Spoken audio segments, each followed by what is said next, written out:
Hey, what's going on, everyone? It's David Palmer, the Leo King, and we are here live for Deep Astrology, your weekly astrology forecast for the week of August 27th through September the 3rd of 2019. Here on highvibe.tv. Thank you so much for joining me today, as this is the live show where I go deep into the astrology for the week and channel it to you, and then we go deep into the charts brought to you by Astro Gold, which is for iOS, Android, and of course you can get it on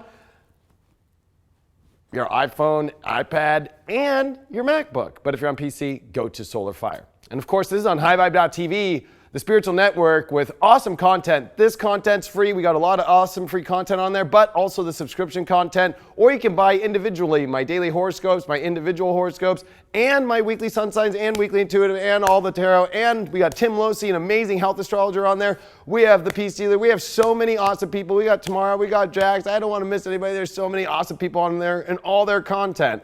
Make sure that you check it out. That's how you can support keeping this show free on YouTube for peeps. Well, before we even go into like astrology stuff, I want to say that it's a weird time for me to say August 27th through September 3rd. My mom's birthday is August 28th, so I want to wish my mom a happy birthday tomorrow. She's in Sedona right now. I miss you, Mom. I love you with all my heart. And my brother is September 3rd. Happy birthday, Lyle. I love you with all my heart. So to have my mom and my brother on this week, it's always like, bam, you know, two of the biggest and most important people in my life. So I just want to say, I love you lots. And if anybody knows how to channel some Virgo energy, you'd think it'd be me, having a mom and a brother that's a Virgo. And you want to talk about extreme Virgo. What? This is the week. Last week I said it's almost like you could hear all the vacuum starting up. I don't even know what we'd call this one. I would just say like, this is like all the world's bleach getting ready to come up. But this is a very intense week as we have a new moon happening this week in Virgo, trine Uranus.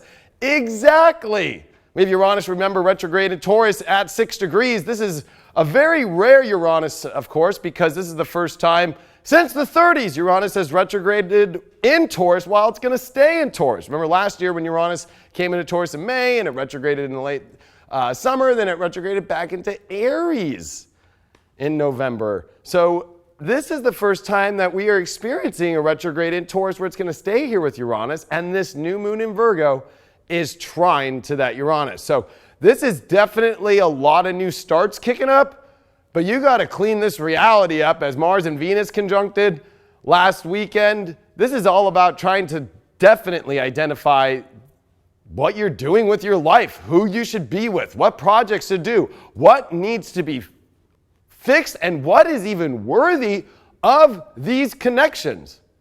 And this is a very harsh transit. I'll be honest with you. I know that it could seem like it's got its beauty.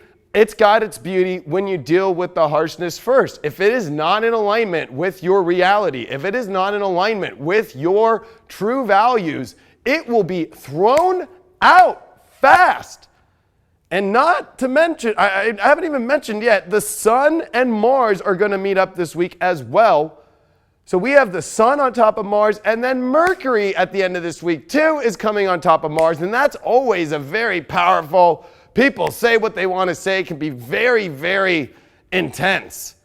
And so if you feel drained, it's because this energy is mounting up, and on top of it, before we even get to the new moon on Friday, it's a dark moon in Leo.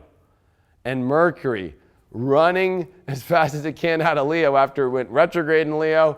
And Mercury just wants to come home into Virgo, which happens, ironically, tomorrow. Wednesday, if you didn't know. But this is a very big week because so much Virgo. Mercury comes into Virgo. We've got Juno in Virgo. We've got the Sun. We've got Mars. We've got a new moon and Venus. And Venus this week is now finally ahead of everything, and it's going to trine over to Saturn. So that brings even more of this energy when it comes to defining what do we need to have a value in our life that makes sense on our trail. But this is going to bring up a ton of karmic stuff as Saturn is very slow right now. Remember, Saturn on September 18th will come direct, but that means Saturn is at extreme slowdown. And here we have all this energy trying to ramp up. So you want to talk about going against resistance? Yeah, there is, because Saturn is in its home sign of Capricorn. It's with the South Node there, and it's got all this karma it's trying to figure out. And this goes back ancient history karma. This goes back to the deepest parts of all of our, whether you want to call that Akashic records, all that stuff. So this is a very kind of weird moment as all this extreme energy in Virgo is like, I need to figure this out. We need to get together and we need to change the reality. It's a mutable earth sign. And Virgo is this new energy for us since 2012, since Regulus came in here. You know, this is us like taking the animalistic side of ourselves and tailoring it into a nice way or a prettier way that we can. It definitely is the goddess energy that rises, but not too much to where it's like too much, right? Like, and this brings out a lot of energy that where people are going to, if they don't feel like it's in their alignment, if they don't feel like it's part of their value, it is like known instantly. This Uranus is showing you right away, nope, that's not of my value. Nope, that relationship's not of my value. Nope, this doesn't feel good. Nope, that's not good for you.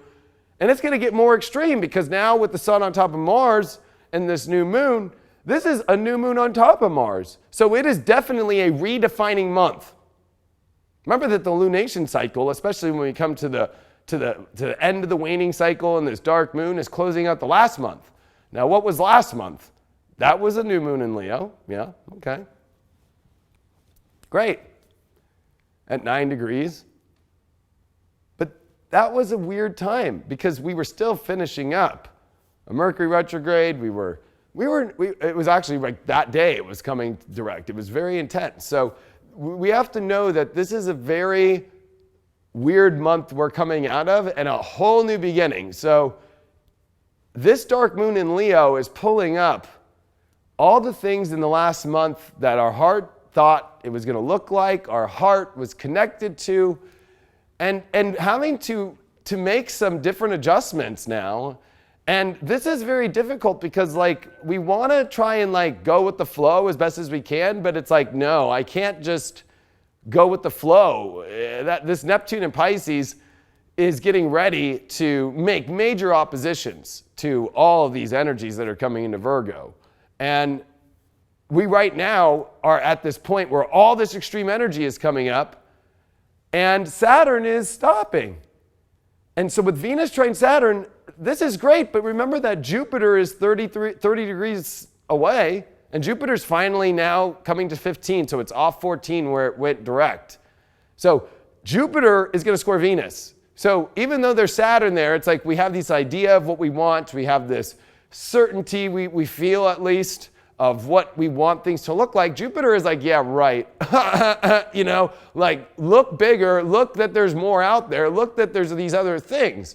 And I think that that's what's hard is people become too certain or they become too, oh yeah, this is how it should look. Now, value-wise, that's a whole different space. Okay, I'm going to be honest with you. Like, I don't want to confuse people, but like, you know your value stuff. So when that doesn't feel right there, it's okay. But when you think that you're looking for these new values or these new energies of projects or how to get things off the ground, Jupiter is creating this over intense big energy that this Virgo is very, smaller and wants to be precise. And it's in a world where relationships and projects and money and all these aspects are in this really confusing state, especially as Venus by the end of this week is going to start the T-square to Jupiter-Neptune, right? So it'll start squaring Jupiter, it'll start opposing Neptune as we leave at the end of this week. So we're coming into some extreme big battles because the big thing really here is Mars. Mars on the sun, Mars on the moon, Mars and Mercury. So it's the battle of defining the reality and what's going to work in a chaotic Jupiter square Neptune world, which there is infinite possibilities. We are going through multiple dimensions and timelines, and people are in and out, and energies are in and out. And what is this? And should this come in? Or should for the past? Does that work? No. Is it the future? Is it the past or the future? Or is it now? Is it the person I just met here? Is it the project that just came this way? Is it this email that just came my way? Is it this? Is it that? I don't know. Hold on. Let me see my values. Hold on. Let me see it. It's a lot, and it's extreme. And it's almost like we are becoming the Hulk, okay? Because there's this Mars on the sun, and it's like, rah, right? No alien babies with it though.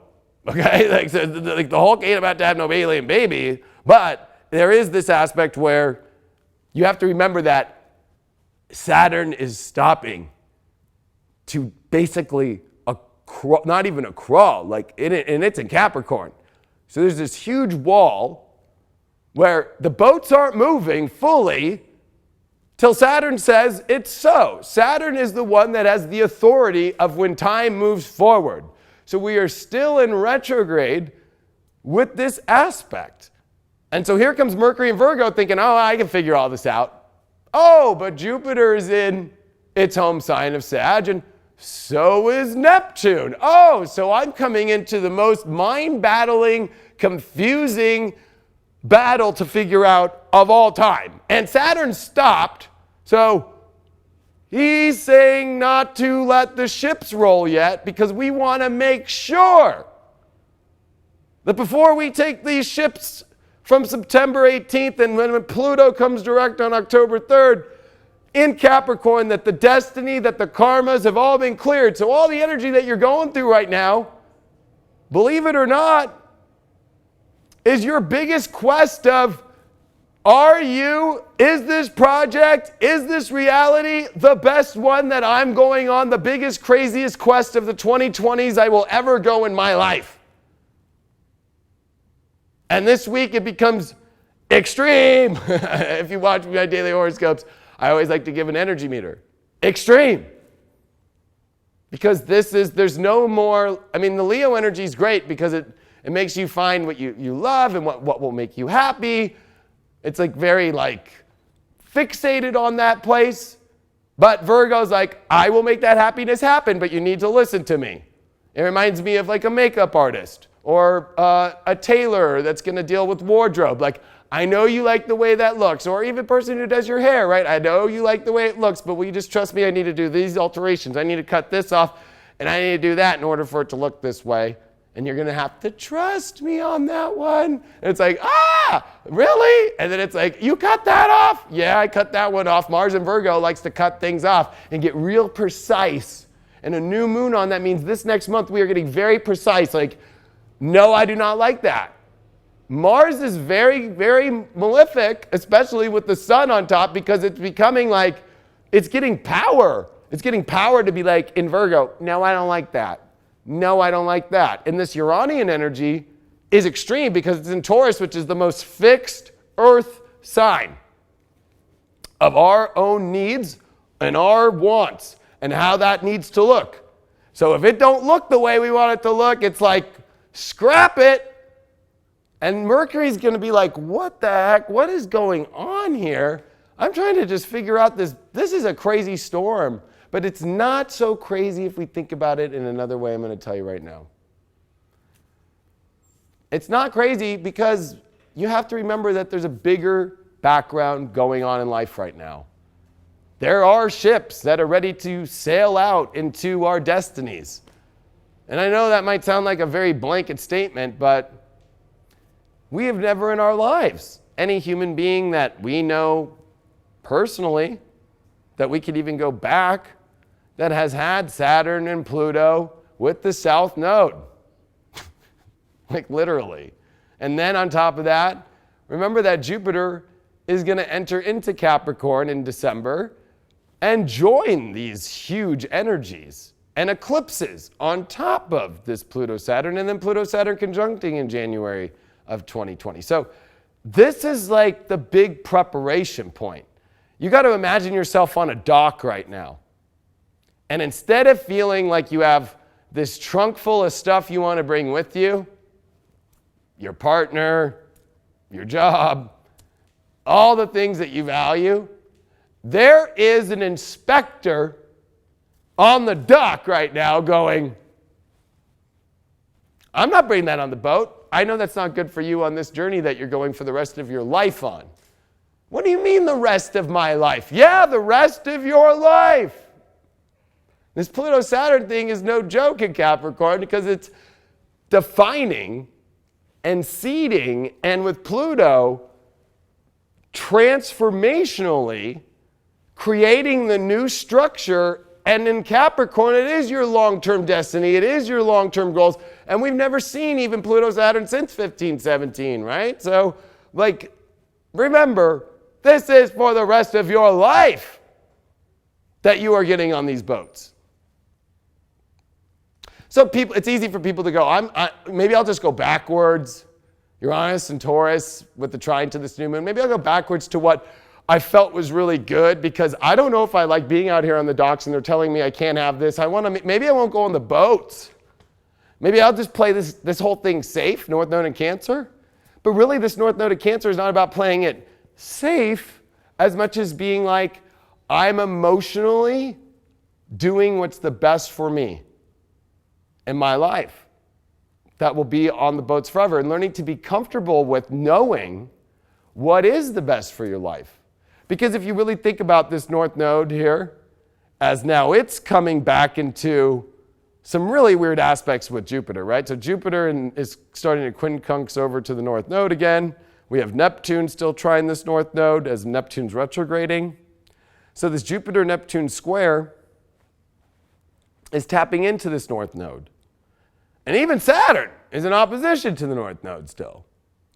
So there's a lot of pressure on our understanding of whether you want to look at on destiny on these two different points, right? There's the long-term, lifetime new ship that we're all loading on for the rest of our life. If we were to use a biblical story, it'd be like Noah's Ark. Welcome. And a lot of it is, and a lot of people have been bringing up because there's been so much Venus activity, and the Venus activity is intense. About, if we use the story of Noah's Ark of like, well, who's the other person next to me? If I'm a giraffe, where's my other giraffe? Like, you know what I mean? Because, but there's some weird checkpoint right now going on, like, no, that ain't gonna work. And then this is where North Node of Cancer, you have to look deep inside you and go, yeah, that doesn't feel right, but, right? Cancer gets very sensitive and emotional. Like, why? I want to be okay. I want to be safe. Well, it's like, connect with what feels good the best. If something is feeling off, and now the visual aspect comes of the physical reality. If the physical reality isn't making sense, if you're in a job and your life goes to hell every time you show up there, well, yeah, maybe you should be doing that. Or if you're in a relationship and every time you go there, now you're losing money and now your life's going into shit and no matter how emotional you're connected or how much you love, you know that the reality is saying that, that maybe that karma's done. And this is bringing up really gnarly belief systems, because with Jupiter square Neptune, that is the biggest battle. It's the battle of belief. And I know some people who follow me on Instagram are going to say, is he going to talk about it? I had Doreen Virtue block me this weekend because she came out with a post saying, run away from the new age before it's too late, as if you're going to hell. And instead of fighting her, I put out a post and I said, hey, anybody out here that I guess we're labeled as New Agers now. So now we're being labeled. That's the new term for witch, by the way. Why don't we all do a video and send her love and say, why can't we all just get along? Like, we're not trying to say if you're just only biblical scripture Christian that you're missing out on consciousness or anything. Like, I mean, it's not like we're doing any of that shit. So I just put that out there. Anybody want to do this? And she blocked me. And this is where this belief thing starts to go in this weird Jupiter square Neptune. It's the biggest battle ever. Remember that the battle of the gods, that whole understanding of that message is the battle when the planets create massive tension. And with Mars, with its bugle horn, with it on the new moon, this is the battle for the reality of your belief systems, your life, your values, and more importantly, not going back into karmic cycles that you have done for thousands and thousands and thousands and thousands and thousands of years. And Mercury, when it comes into Virgo, guess what it does? With Juno this week, it makes an exact semi-square to the North Node. So as you get this understanding of the reality and the changes you need to make, oh boy, it's going to look at this North Node in Cancer and be like, okay, in order to create this new reality, I'm going to have to deal with some really deep, heavy emotional shit still. or stuff really personal to me, or even family situations, or mother-father issues, or whatever is going on with your lineage. That's what Cancer is. So if you have a lineage issue, if you have a mother-father issue, if you have an issue with your family, if you have an issue with being comfortable with your own personal life, if you have personal life issues of knowing how to take care of yourself, if you have emotional attachment issues to where you don't feel like you feel safe without the emotional attachment to something that is actually bad for you, that's the alien baby, then there is no pass into this new reality of the new boat. So I can see how, we'll use Dorian example for the biblical scripture, and how this energy makes anybody feel in any religion right now like there is some sort of major moment here, because it is. It is a major moment. So this big moment is something to really pay attention to, but to not get lost in your beliefs now, because more and more people are like getting lost into crazy radical beliefs, or am I doing something wrong because my life went down this horrible tube, or because this didn't work out? No, it did not. It's because this is Neptune washing out our old beliefs. This is Jupiter sending new explorative beliefs to the spiritual collective conscious and unconscious. And on top of that, this new moon, this Mars, this energy in Virgo is the ultimate bleaching of your life. Forget vacuums, because that's all they do is just clean up some dirt. Bleach kills it off. And Mars is the big sword in space. And so this week, this is the beginning of not only a new moon and a monthly cycle with Mars, but it's Mars trine Uranus. Mars gets the freedom to cut out whatever it wants. Mars also gets the freedom to start something new. Mars also gets the aspect of trying something different that it's never tried before. Maybe that you've never gone into a project, or maybe you've never, in your life, maybe you thought you could never draw, and maybe you should try to draw. This gives a lot of positive aspects of just getting down to the personal self and getting down to the reality of who you are, because this dark moon in Leo is saying, like, yes, we have a lot of things we love, but we need to see where these things need to go. Remember, there's a mutual reception that's been going on with the Sun in Virgo and with Mercury in Leo. The Sun, of course, is Leo's house, but Mercury's there, and Mercury's in Leo, but the Sun is in Virgo, so they would rather be switched. Now that ends really quick here, but that has brought this point to where understanding your heart and how to make that reality has just not made sense. It has been a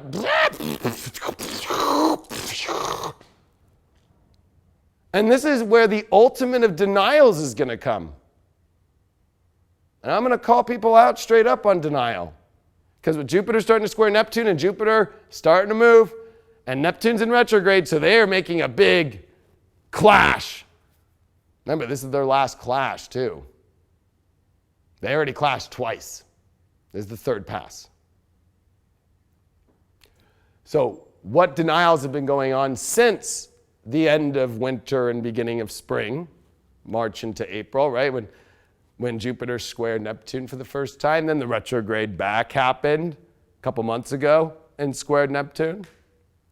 Here's the last pass. This is your third last chance to not be in denial. This is the last pass for people who are still in denial of what is not working in the reality, what does not make sense for this long, for the rest of your life, boat trip that you will go on in 2020. For the rest of your life, it will be stamped. And if you want to take this to the deepest esoteric spiritual levels, this is what the whole entire people that feel that they've been called to become here on this planet to do their greatest work. is at this point. So if it doesn't make sense in your reality anymore, and if it's not of the ultimate highest of quality, of greatness, and the true value of what you want in your life, this forces you to look at your deepest knowing of your needs and wants without feeling guilty. There is no negative aspects here to Uranus, unless you're a real deep astrologer and you know there is a semi-square to Neptune and Uranus still. But, that whole aspect is where people feel guilty over freeing themselves into their truth of what they know is the best for them. And ironically enough, since we talked about Christianity so much, this is where it's like people feel they are being castrated for being Eve and eating the fruit. Which is the irony of this whole story coming back thousands of years later, where actually that is what to do. Wouldn't that be the real story of how it should clear itself, is to actually not feel bad or castrated for eating the fruit? But if you're afraid to do that in your life, then the biggest question, and I had this conversation recently with a lot of people, and it's kind of triggering. I had it on Eliza Kelly. I just did a podcast with her. Check her out. We did a live yesterday on Instagram. It's probably off now, but Saturn Pluto, when it conjuncts in Capricorn, every these years, like when you go to the 15, 17 one, and then when you go to the one that happened in 1284, Pluto and Saturn come around and start going, what are you doing here on the planet? You're gone if you don't know what your identity or what your purpose is. There's something that just goes. Now that's a little cryptic, but Pluto's cryptic and South Node is with Pluto. So the cryptic element is around, and that's why people are freaked out. The world, the climate, the this, the that, and it feels like everything is coming at us. And of course, all this Virgo comes in, the Amazon. Everybody's freaking out about the Amazon. And everybody's probably going to, I think it's terrible, but I know that everybody's going to figure it out. Like how many things of disasters have happened in the world, and like shit fucking figures itself out. Like it's terrible. I understand the animals and everything, and I'm not here to put it down. I'm here to let you know, though, that if you keep bringing these things in through the Neptunian aspect into your life right now, this is the Riddler in Joker, or not Joker, but the Riddler and Batman going, the Amazon, and now what's going to be this week, and to zap you into going, I'm not going to eat no fruit, I'm not going to do shit, I'm a worthless human being, I'm causing the earth horrible problems by being a human being. And what does that do to your personal life? Well, you know what? I'll just take this bullshit and eat it. I'll just take this shit in my life and just accept it. Because that's how to herd sheep. And so, all I'm trying to tell you is, there's nothing to be scared of here. The only thing to be scared of is if you're not following what is the most centristic understanding of who you are and what, I'll be honest, what your guides, what the universe, what the angels, they've been screaming at you. What are you doing emotionally? Hello? This North Node is on Sirius now, and it's serious. Like, align. Straight up, align. If it's not aligned, fucking out. Like, Uranus is just like, in Taurus, not a very nice Uranus in Taurus, right? Uranus in Taurus is not nice. It was not nice in the 1930s. It was not. Because everybody that wanted to eat the fruit did well, and everybody who didn't got shoved to the side. Think about that one.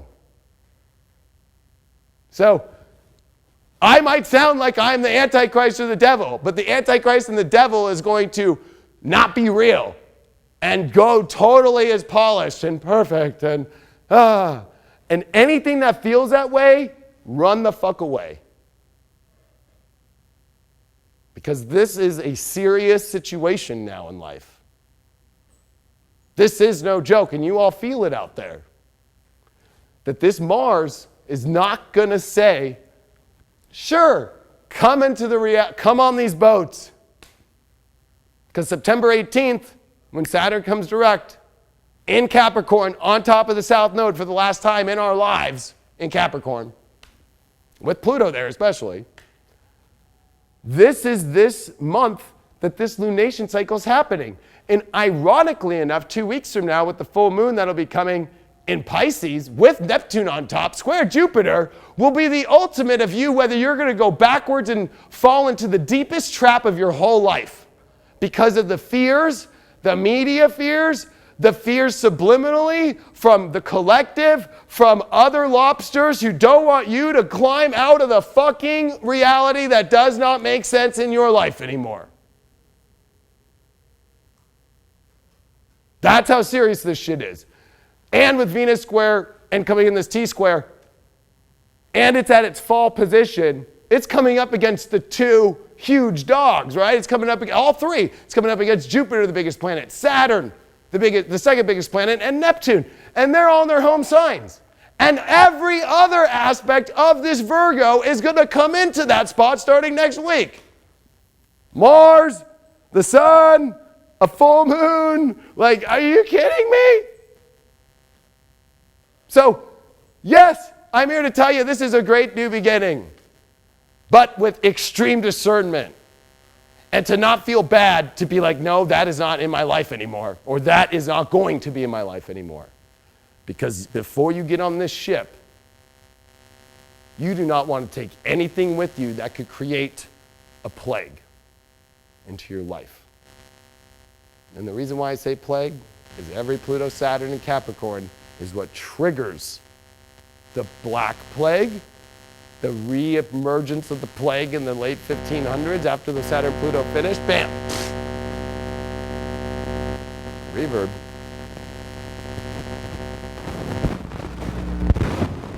Let's go.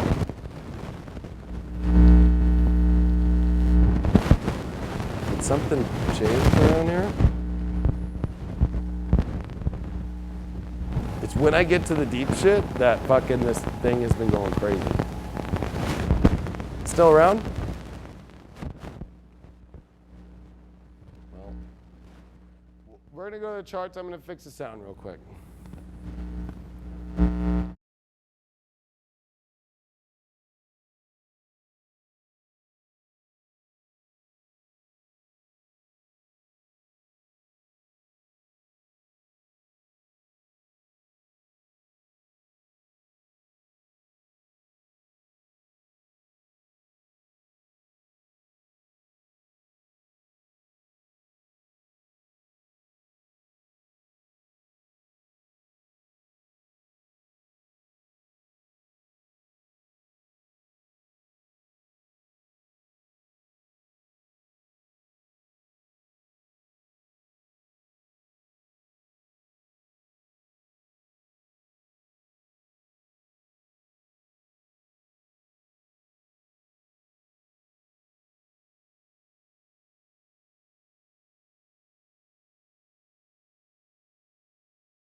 I have no explanations except that over the last 2 weeks, these messages that have been going out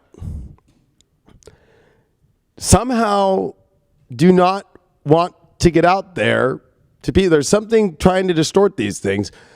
Some people might think I'm schizophrenic, but it's been crazy because the stuff that I'm bringing up to you all is literally why I call this deep astrology. Like, this is not your freaking cookie cutter shit. I'm sorry. Like, nobody wants to talk about plagues.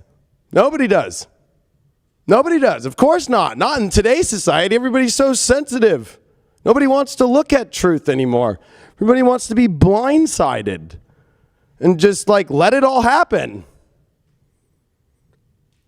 I want to say this before we go into these charts. There's nothing to be scared of. This is the South Node in Capricorn. So when I bring these things up, it's not to scare you, but it's to know that this is a new plague that is happening. Not a physical one that we've been told of superbugs and all this stuff, but it's the plague of you not being in alignment with your soul, but following what this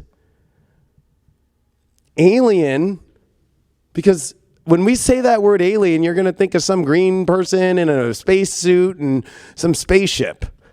Alien is the unknown and unidentified energy. That there is an alien, unidentified aspect that is trying to tell the world how to live using Neptune and Pisces. That's what they waited for.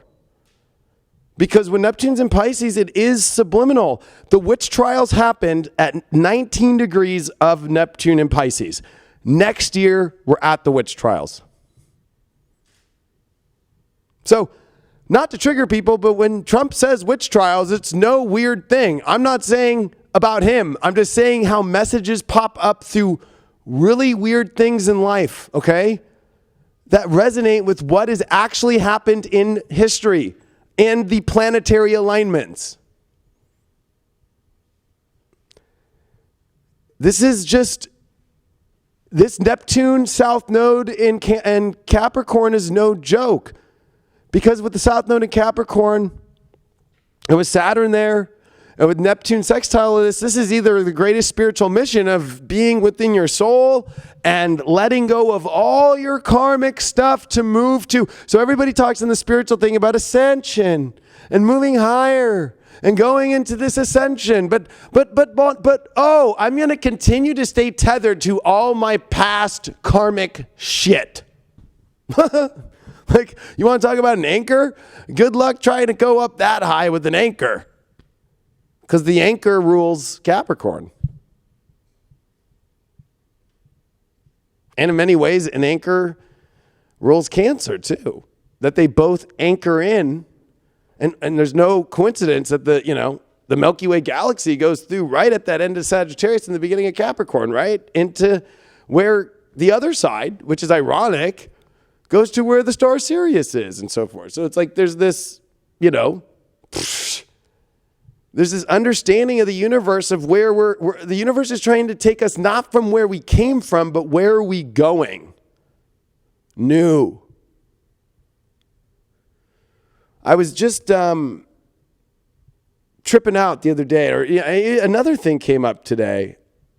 It was interesting. It was, I was on Good Morning Arizona like 4 months ago. And on their Instagram, so hold on. Yeah, we'll just do AZ here. AZ.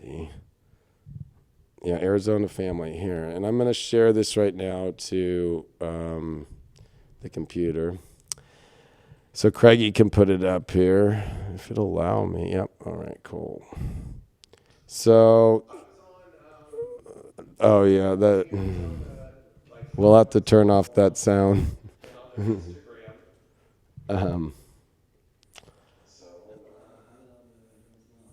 What, you just go up to the very top, there's going to be a sound thing with the mouse, and you just push it all the way to the left.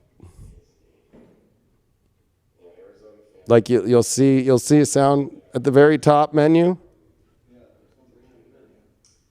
At the very top, like just go all the way to the top.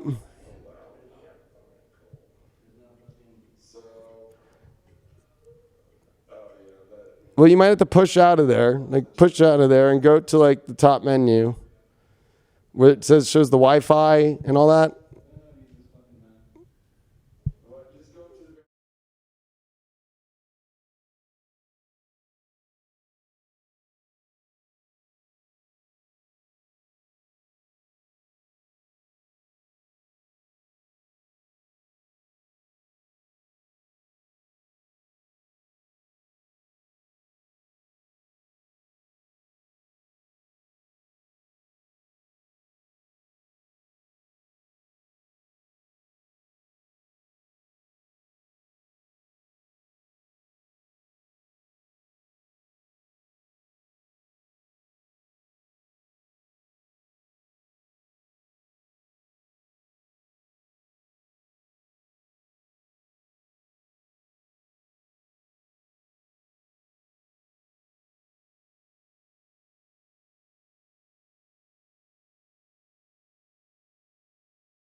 We back.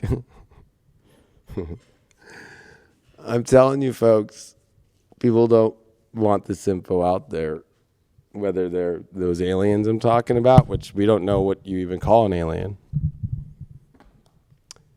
And I will say, with all this energy in Virgo, like, you cannot get frustrated on yourself with things and like lose yourself, you know. Like even right now, it won't let me even screen share for the charts over to that computer for some reason now. We have to reload air server on that computer. If you just go to the right of the computer in the search and type in air server, and then click it.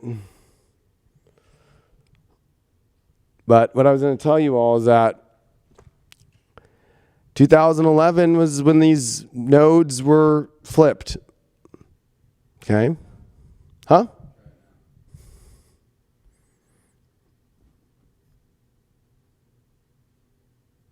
It's not popping up.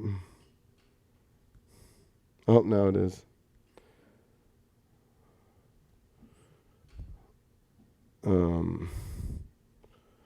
I'll use this.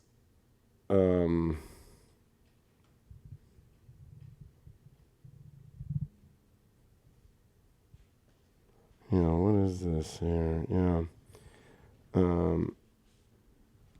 So I want to show you all this.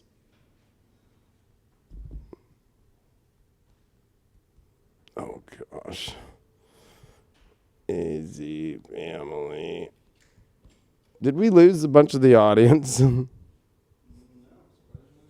guys all been sticking with me through this deep astrology? This is usually not this way. And you know me, I'm a perfectionist. So if something goes wrong internally, I'm like, ugh, right now. But this info has to get out to people. All right. Perfect. So there's their Twitter. Here's their Instagram. Where is it? That's so weird. Every little turn right now to get info out is like, no. All right, here we found it. You don't really want me to log in? Really? Like, you just can't just freaking load it? Oh my gosh.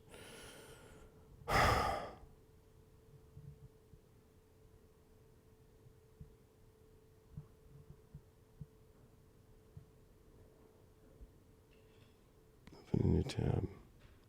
All right, here we go. This popped up today, and I know this sounds stupid, but it's not. So 110-degree days in Phoenix, Arizona. The average is every year in Arizona, in Phoenix, 18 days out of the year, it's at 110 degrees. In 2019, it's at 27. The record was in 2011 with 33. Why am I showing you all this stuff? Because, one, that was the nodes were the last time here. There are patterns in life, okay?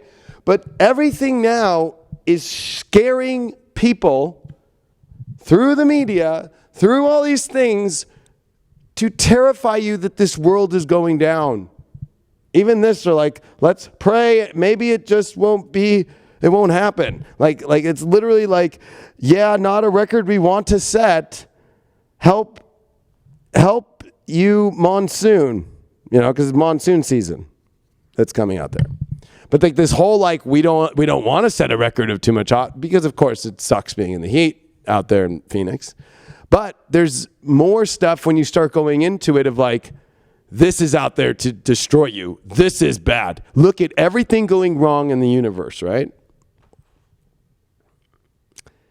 That's just a pattern. That's like a simple pattern. Eclipses in Cancer and Capricorn in 2011, somehow in Phoenix, if we looked at the chart, probably we'd find out why. And that's okay. That's normal. So what I'm trying to show you all is that there is this major moment here that we all have to remember that things are changing, and to not let this scare you away or make you feel like you're a bad person, because what is Virgo? We are beautiful human beings, and we are cleaning up our own space, because when we do that, the world will go better. But if this whole collective can't individually clean up their own individual soul space, this isn't even about physical. Sure, there's physical about Virgo can be like, if you walk into someone's house and you're like, man, this thing is a piece of crap, when really it's a nice house because they're just not clean. Sure, there's that physical aspect. Maybe they got a bunch of trash in the backyard, whatever. It's about this more soul level stuff. Because if the whole world and everybody started to really follow their true nature, their soul, cut their old karmic cords emotionally that do not fit into where these boats are taking us, the energy of the earth and the energy that we are creating in this reality will not be so crazy. It is not, I know it seems like it's this huge thing that people have to physically do in life to change it. But if you really are a believer in astrology, and I even hate to use the word believing, because astrology to me is not a belief.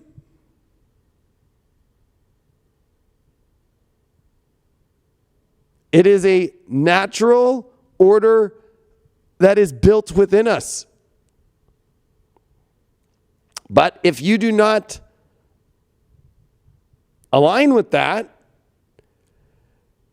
I'm saying that because then you actually are going against what that is by thinking that somehow that there is not predetermination at all.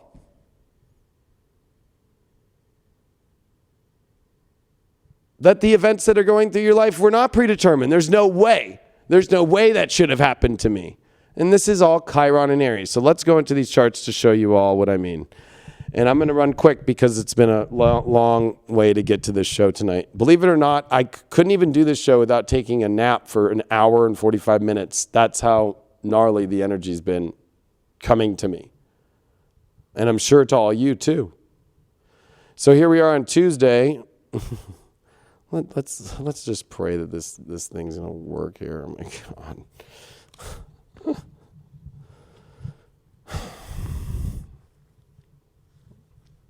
Wow.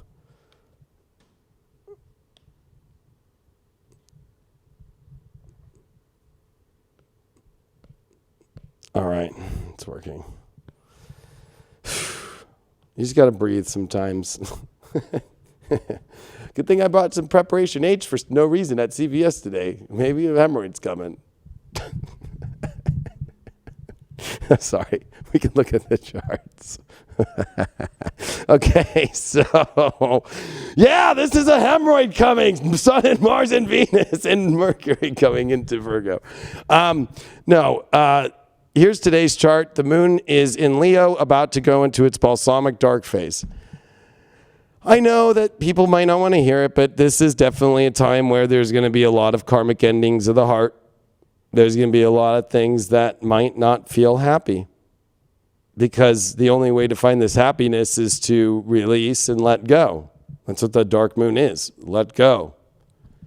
Maybe you have your eyes set on something right now, or the way that something should be, because if you mix, and this is what this mutual reception is, of Mercury and Leo and the Sun in Virgo, they are mutually recepted. So our mind sees what our heart wants it to look like. But the Sun is in Virgo, seeing it, the reality is different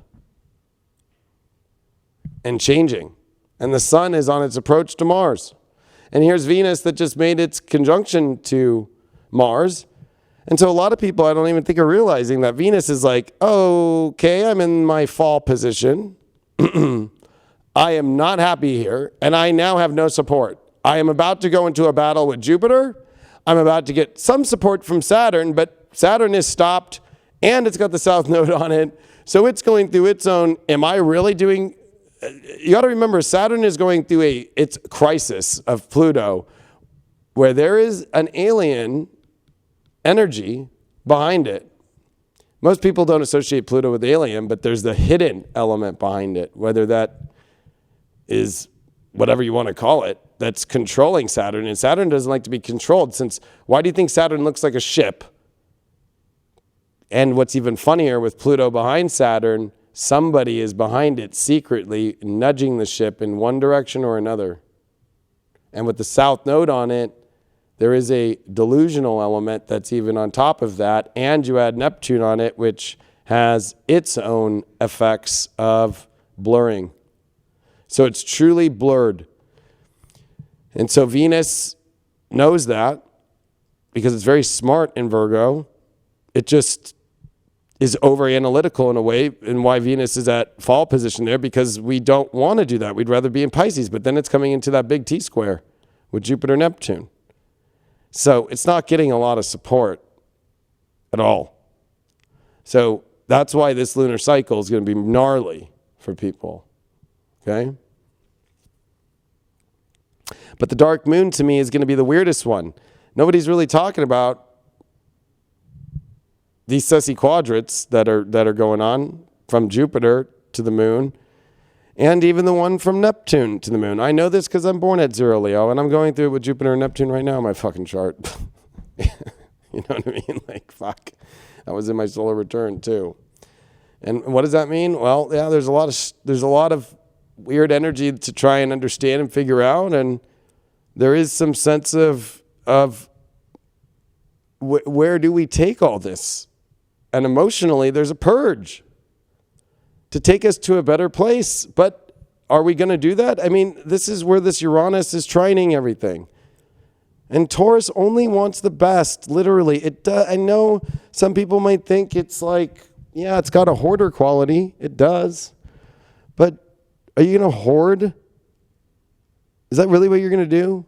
This ship, that Saturn direct on September 18th, is not, with all this Virgo coming in, it's trying to work for Saturn in trine and say, no, like let that go. And that's even what Neptune and Pisces is too to Saturn. Like, yeah, even let that go. The idea of this predetermined ship's old patriarchy or old written ruled place. All the rules are being rewritten right now. But there's something about this sovereign emotional self that's guiding the way. And that's an intuition, as Neptune is in trine to that. But Jupiter's not really on point with this North Node in Cancer, because Jupiter just wants to go on a journey. It doesn't want to deal with crybabies. You know, like Jupiter's the great uncle who will give you a cigarette in the back. Somebody put on my Facebook today, like, yeah, gosh, you know, Jupiter's in my sign. I'm a Sag, and it's just doing havoc in my life. And I'm like, yeah, Jupiter promises everything, destroys everything because it's so big. But then at the very end of the transit, you get everything. It's like really weird. So Jupiter overpromises at the beginning, but it delivers it at the end. It's so weird.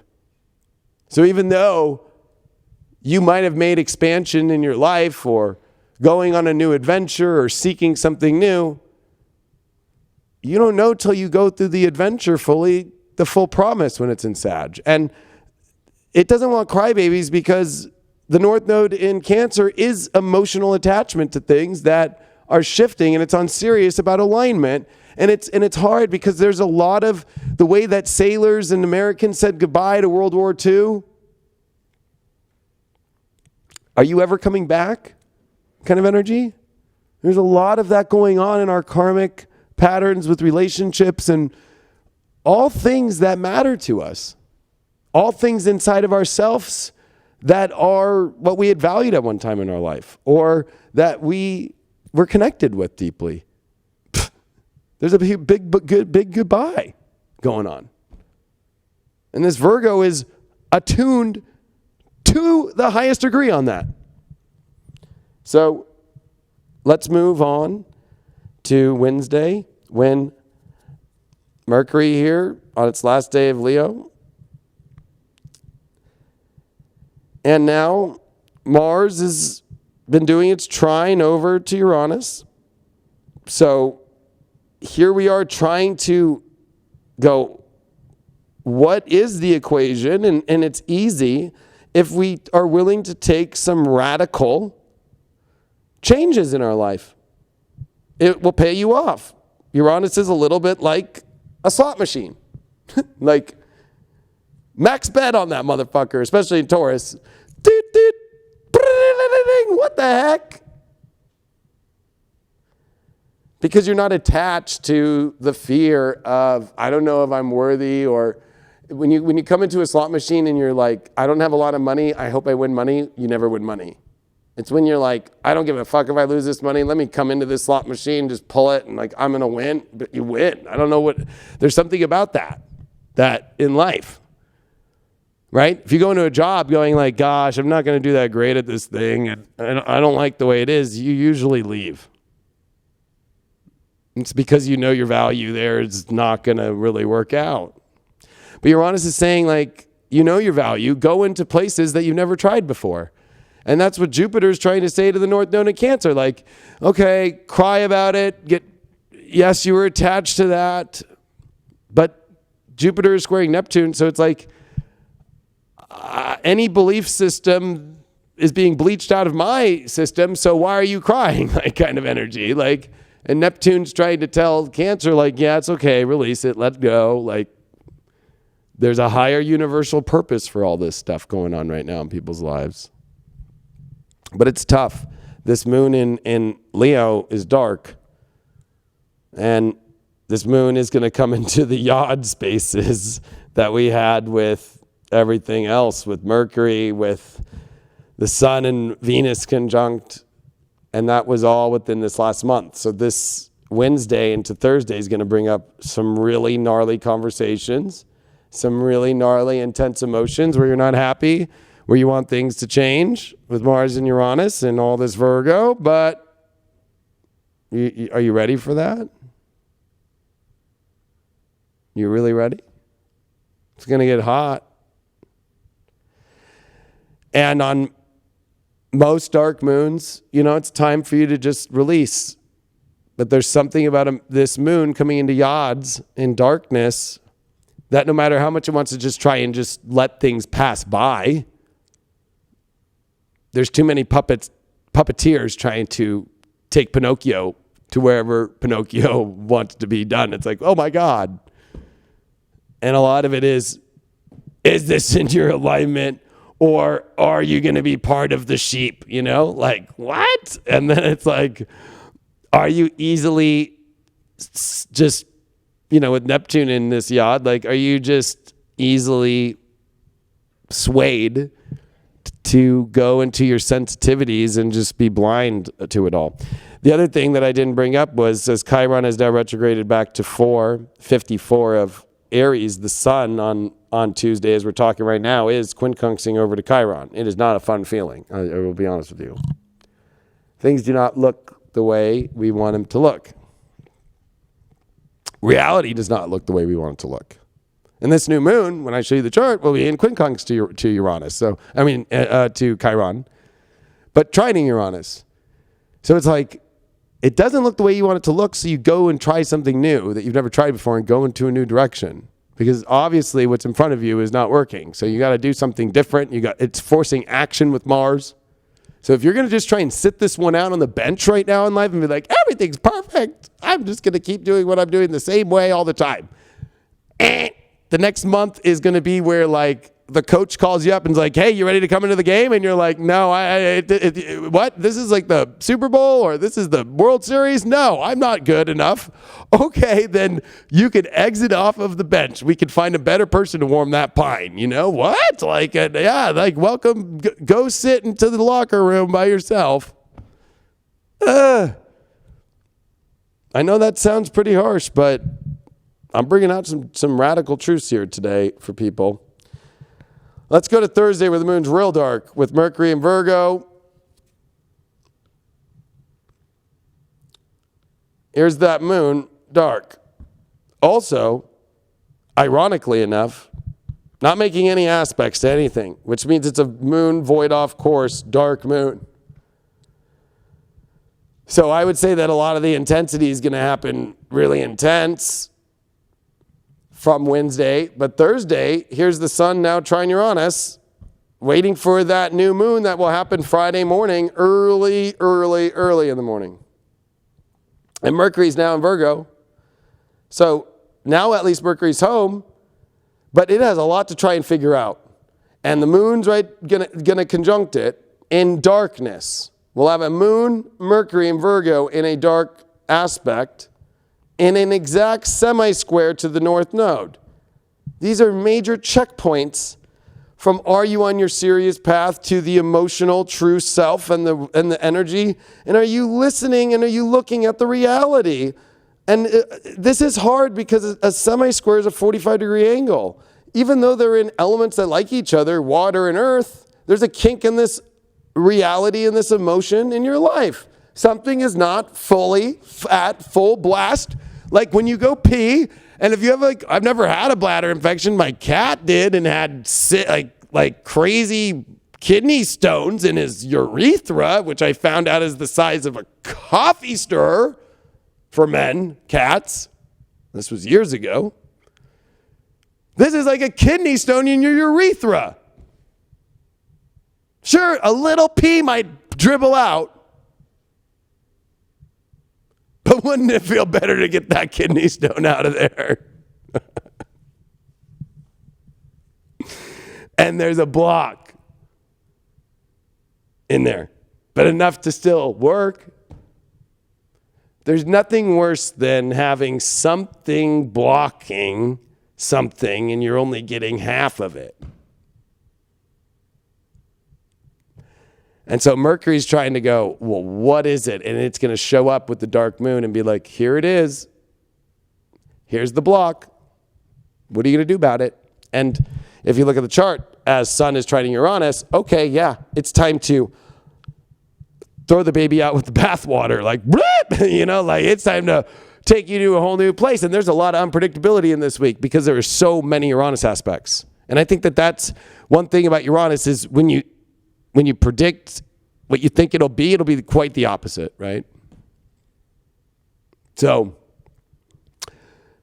just be prepared that this is not an easy week coming up into this new moon. Like, it is not.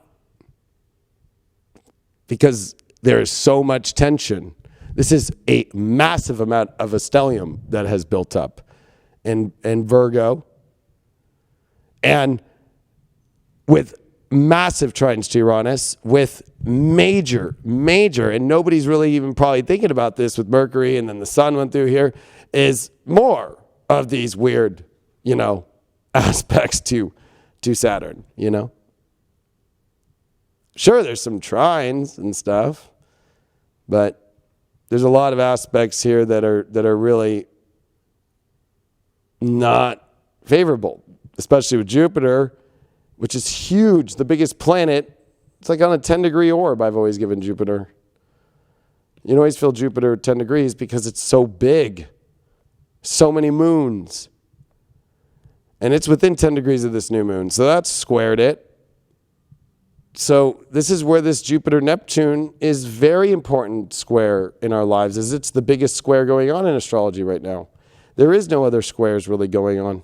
Sure, yes, all this stuff is about to square over to Jupiter, but the truth is that, look at this Neptune-Jupiter square is once in our lives.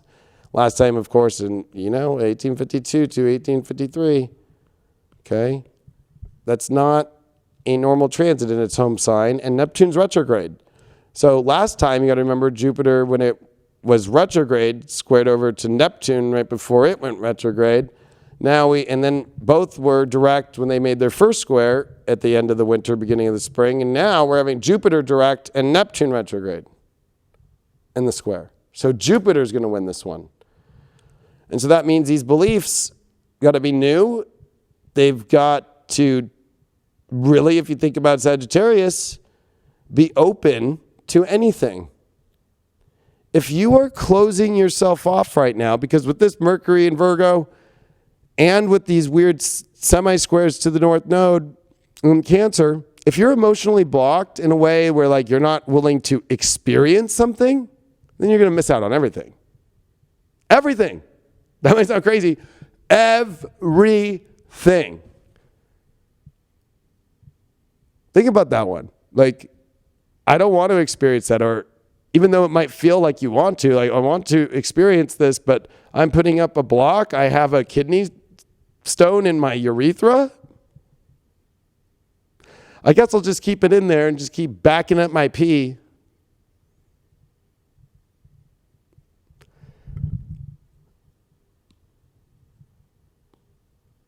Here's the new moon event on August 30th. In my humble opinion, I think this is an amazing new moon. But I want to give the reality check that this is one on top of Mars. So when you look at this sun and moon at 6 degrees is in perfect trine to Uranus. So it is activating Uranus and Taurus a big amount, to the highest degree that we have seen any aspects to Uranus yet.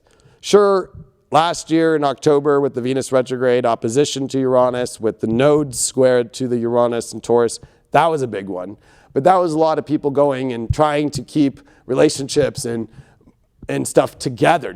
Let me just keep this all together. I don't want to fuck this one up right now, or this is too much to deal with. This is opposite than that. Like, you cannot just try and keep something together that is failing or falling. You have to break it apart or let it out or throw it out of the trunk, because this is Mars that is defining the month. We have not had a new moon on Mars in a long time. Nor this is a new moon on Venus too. Venus is still, with the power of the sun, blocking it out. I haven't seen Venus yet. And Mars and Venus are together behind the sun and the moon, right? Like you're not gonna, like like the way that this is not an eclipse, you will not see the moon. A lot of hidden stuff. Even Mercury is too close to the sun to see. So, the only thing we see in this whole entire new moon, and you can't see Uranus with your eyes, is the sun. But everything else is right there. That's what makes this a creepy new moon. Creepy. You can't see any of it, but it's all there. This shit makes me tingle. But, I think what it's doing is saying that there is something behind all this that is saying if it is not working, it's going to show itself, and it will be a wrench that is thrown like they always say, like the monkey wrench thrown in the machine that just, but the most positive thing is that machine was maybe manufacturing, German swastikas. Thank God. In your life, or whatever it is, that you were blind and loving and giving all this to, and you're like, what the fuck was I doing? That's a positive Uranus transit.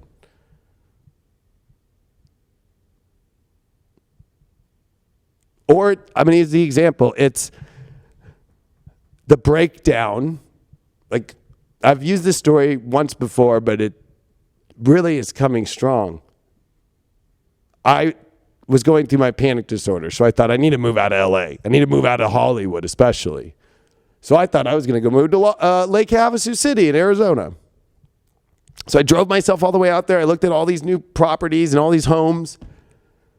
And I was having panic attacks the whole time. It was horrible. And on my way back, I take Rice Road, this road where there's nobody on that road. It's actually where the World War II soldiers used to practice before they went over to D-Day and stuff. And I'm driving back, and I'm like, funny enough, we've been talking a lot about urine and piss and kidney shit, but I just had to take a pee. So I just got off the road, took a pee. Knowing me, you know me, I'm a 12th houser. I just sat there and looked up at the sky in the desert and loved it for 10 minutes. Went back in my car and started it and was in complete quicksand, and the whole entire rear end had sunk. And I didn't have a four-wheel drive. That's why I will never buy a two-wheel drive truck ever again in my life. But I'm on a road on a Tuesday where Tuesday's nothing but a Tuesday is what I like to say, because there was nobody on the road. So I sat there for 3 hours and nobody was there to help me. Nobody. And the phone was out of service because I'm in the middle of nowhere. All right? So this is a very Uranus moment. Now the sun's going down and I'm like, you got to be fucking kidding me. And I have like no food on me either. Out of nowhere, finally comes this truck, and it was a Chevy, and I'm like, oh God! And I used to be a Chevy guy, but I drive a Ford truck, so I was like, great, it's a Chevy who has a winch and a four-wheel drive, and he pulls me out, and I'm like in panic place, and at that time, my GP, I hadn't gone through my therapy yet, I hadn't gone through my psychiatrist, and gone through my 5-week program. And so he had prescribed me Xanax. So I remember I was like, I had to take the Xanax. I'm like, the only way to get through it, especially to deal with this random person that I'm in the middle of the street. Like, I need help now.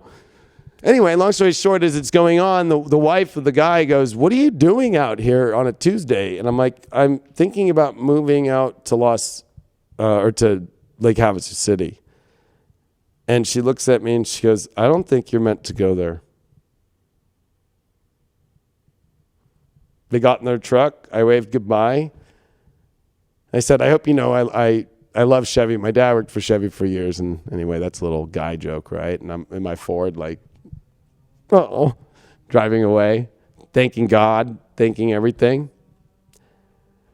If I would have gone out to Lake Havasu then, I would not be here now, and I would not have fixed my mental health crisis that I went through for 3 years. And I would have not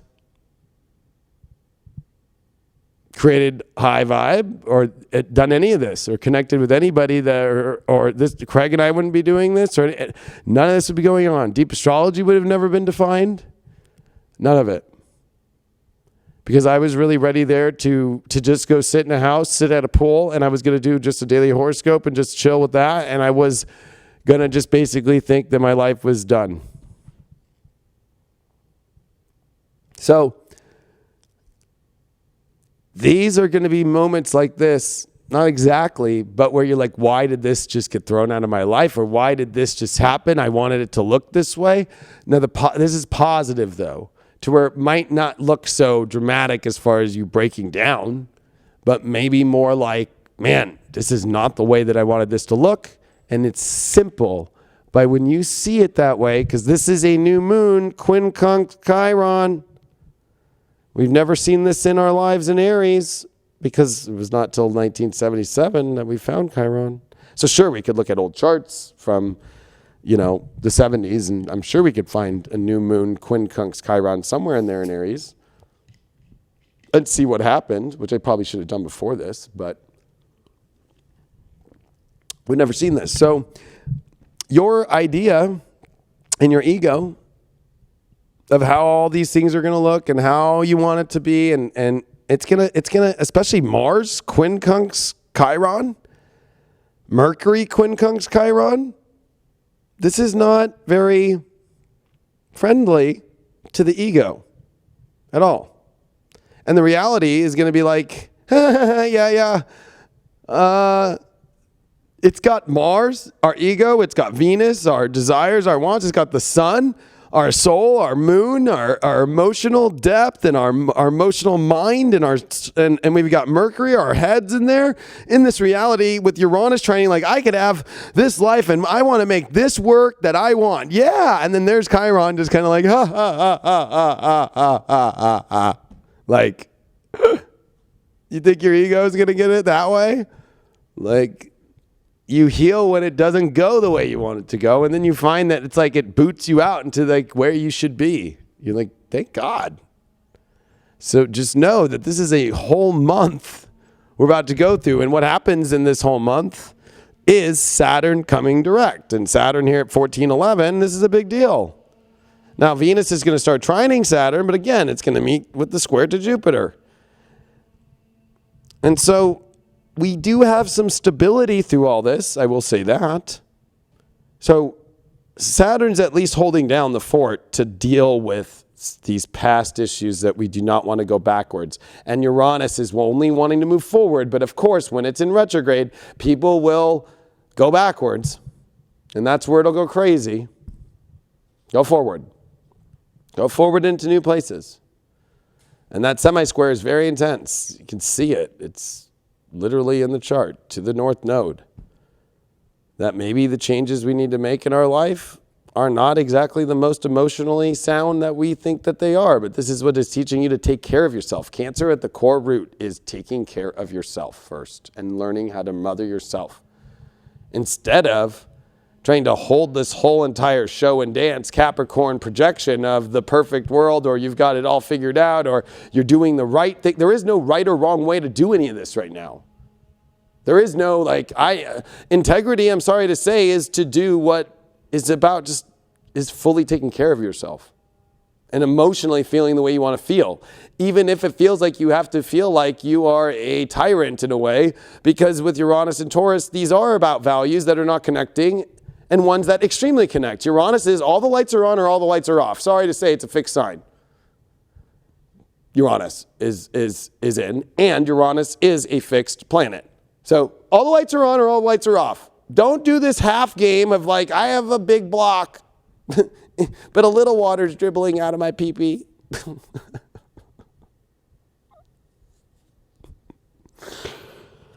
And you can see even the chart program with Venus starting to oppose Neptune in its home sign. Venus starting to square over to Jupiter, and Neptune and Jupiter square is getting tight. It's within 2.5 degrees now. We're within the 3-degree orb of a big square.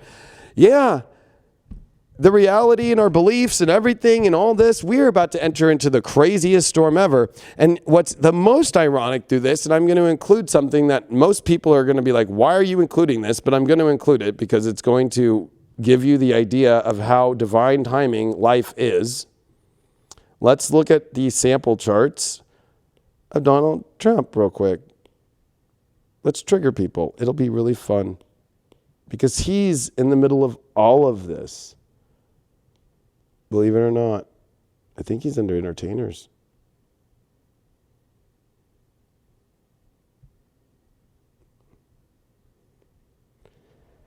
He's about to go through his progressed new moon in September. In the middle of all of this. And his dark moon phase is happening right now at the hardest aspect. So of course this is why people are at their most craziest with him. Or they're pointing the whole world problems on him. And there's something about him that we are watching the whole collective and how it's going through. Here we found him.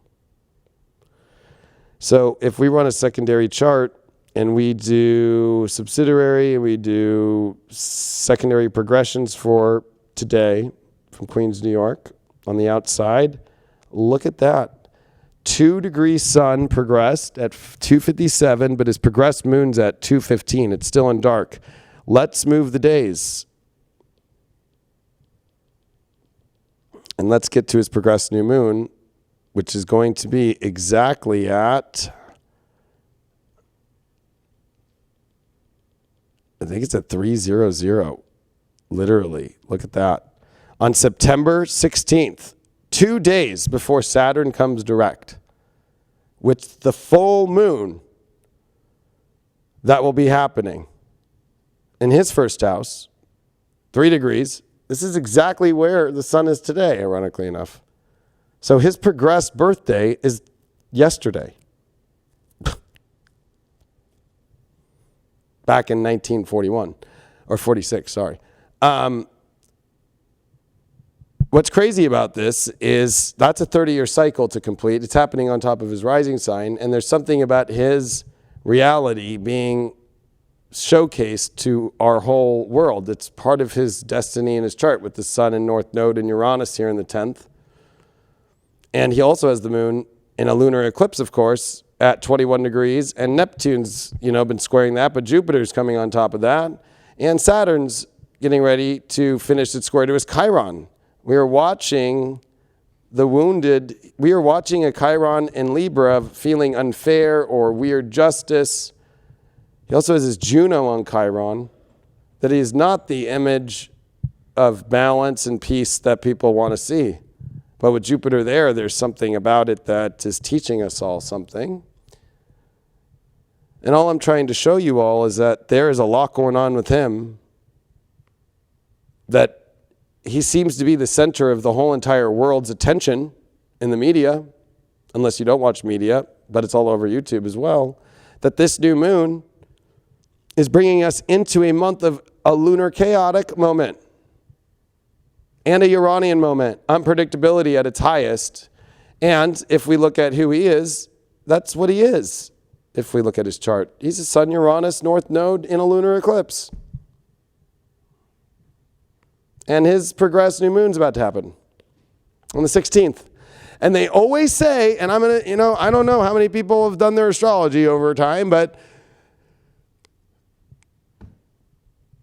whenever you have progressed new moons, or progressed dark moon, man, that's always at the last moment of the shitter, in your life.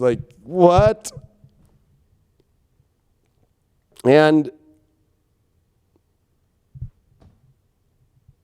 there's so much to say. I have to finish this because I need to get the other show rolling here.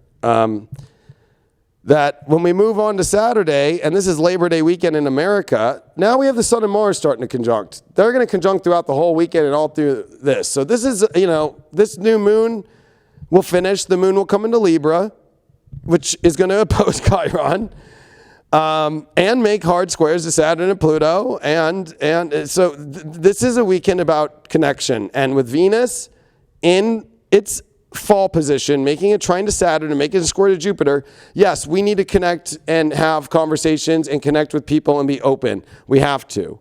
But if we look at this, Mercury is going to trine over to Uranus, and Mercury already from 2 degrees on the new moon is already at 5 degrees. Mercury is flying fast, okay? Like over 1.5 degrees a day. So this is going to be really fast energy coming in this weekend. Like whip, bam, bam, bam. Okay, here we go. We're in the new month. So Wednesday, Thursday is going to be whatever. I'm going to say this. If you want to, this is going to be fast. Do not bring in, this is a laboratory we are going into, okay? That is chaotic. And there are forces that are behind here that are excited to watch and see what happens. Do not bring in the shit you should have already been dealing with and let go of, because they are going to be like, okay, now let's really try it at this angle. What?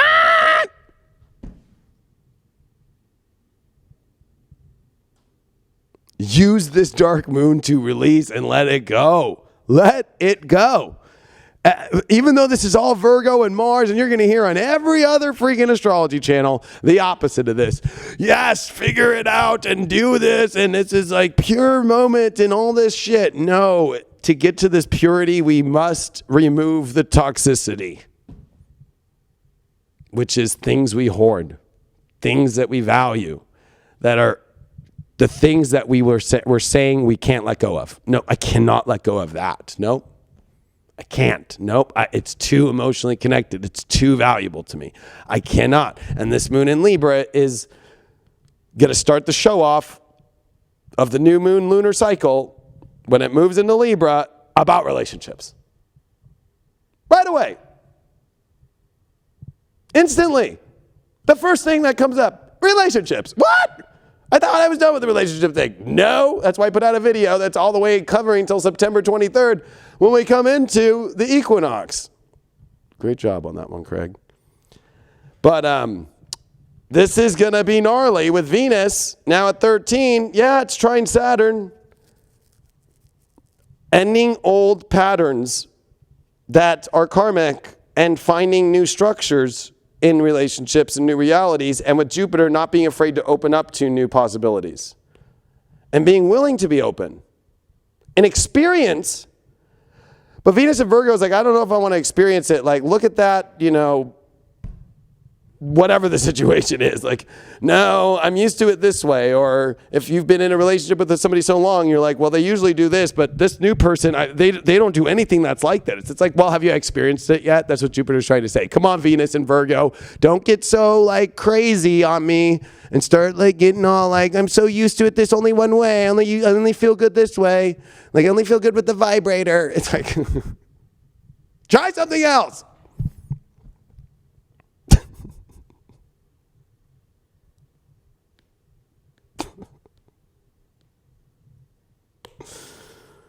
Oh, man. And rabbit, you bet. If everybody, I'm going to put it on top of the chart. Rabbit. If you have ever needed to say rabbit more in your life than ever, it would be September 1st of 2019.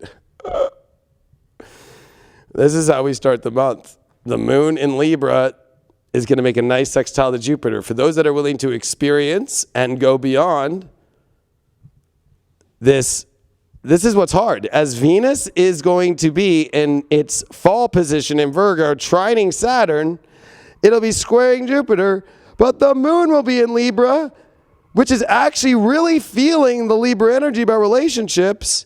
And it's about not doing what you've always done before, but experiencing something that you know in your heart that you know you must go experience. And ending old cycles, ending old karmic, old school, the reality of this. And Saturn will then be like, yeah, I don't know. Saturn is blind as fuck right now. The old man right now, the glasses are blurred. He cannot see. He's got Neptune, he's got the South Node, and he's stopped. Sorry for those people that love Saturn so much. Anybody born with anything at 14, Cancer, 14 Libra, 14 Capricorn, and 13 are about to go through gnarliness this month. Gnarliness. And 14 Aries. Gnarly. Because usually Saturn is a lot more easier to understand and clear, but it's not with South Node. It's not with Pluto. It's not with Neptune in sextile. It's not with the North Node in opposition to it, emotionally. By actually stepping forward into something, you have to actually go through an emotional storm that Saturn doesn't want to deal with. But you have to. And the Sun and Mars are conjuncting this during all this on Sunday. So this is about redefining our reality and new places and new things. Mercury at 7. Still trying to this, aspect, but this is about moving the reality. So this is all going to come fast. But this moon is very stressed, but it can get relief through new experiences.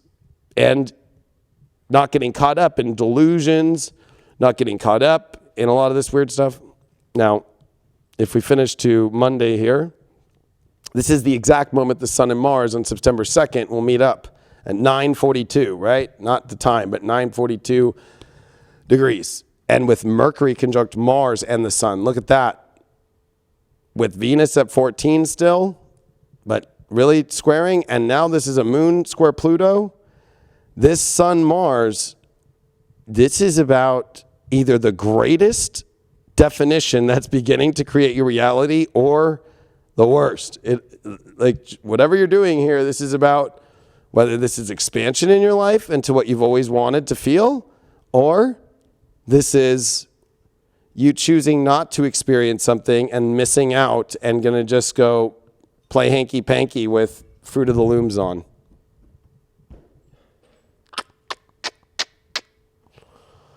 And this also creates, on Monday, this new aspect. I did a Monday chart just so people could see. The moon comes into Scorpio on Monday after this Sun-Mars conjunction. They're still conjunct.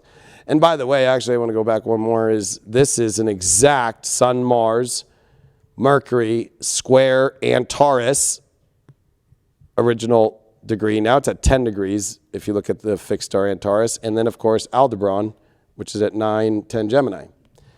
This is the reptilian Palladian cross point in reality, that we are in a reality of dark and light.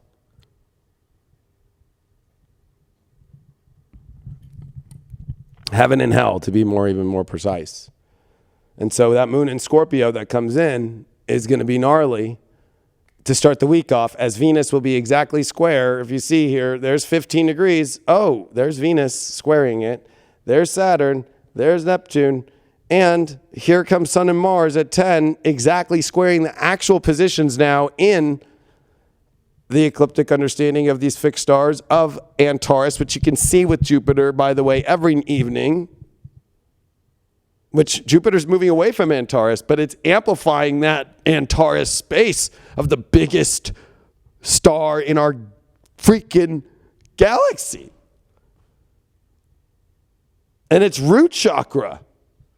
Jupiter's on the root, believe it or not. That's what to go experience. And that's why I'm saying that. I'm going to end this with, if you will not follow the fruit that the Christians banned Eve to do and castrated the goddess forever, why do you think there's this much Virgo for the first time in our lives ever since Regulus has come in? Sure, there was eclipses, but this is different. This is with the planets and their dignities, the big ones.